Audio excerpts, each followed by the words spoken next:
Today is day 23, and our scriptures are Genesis 45 and 46, Matthew 16, 1 through 20, and Psalm 14. I often tease my grandchildren and my children that they have beans in their ears when they're not listening or when they're not doing what I ask them to do. There's a song I actually sing to them. I can't hear, I've got beans in my ears, beans in my ears, beans in my ears. You get the idea. I'm not sure if it's a real song or if it's just something that my dad made up when I was young and often walked around with beans in my ears.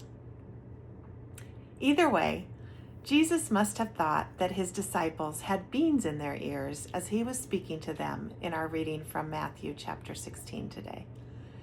Jesus is warning his disciples to be careful, using the example of the yeast of the Pharisees and Sadducees.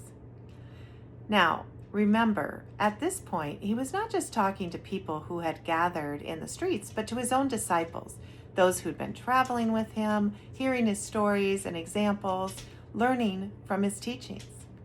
I think he expected a little more from them than to think that his warning was just about the Pharisees and Sadducees baking bread with yeast.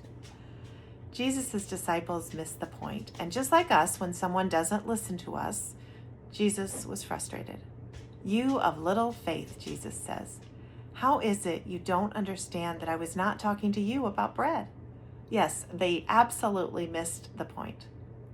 Yeast, of course, is that ingredient that mixes all through the flour and causes bread to rise, which I know is a very unscientific explanation.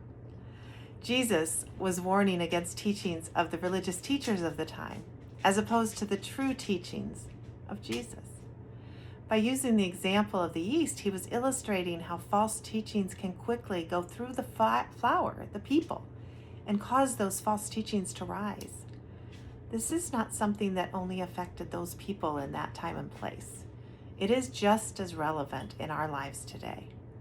We need to guard against false teachings, don't we? Against gossip, against worldly ideas instead of godly ideas. We need to protect ourselves against people who are convincing and persuasive and influencing, but are not living and speaking God's truths.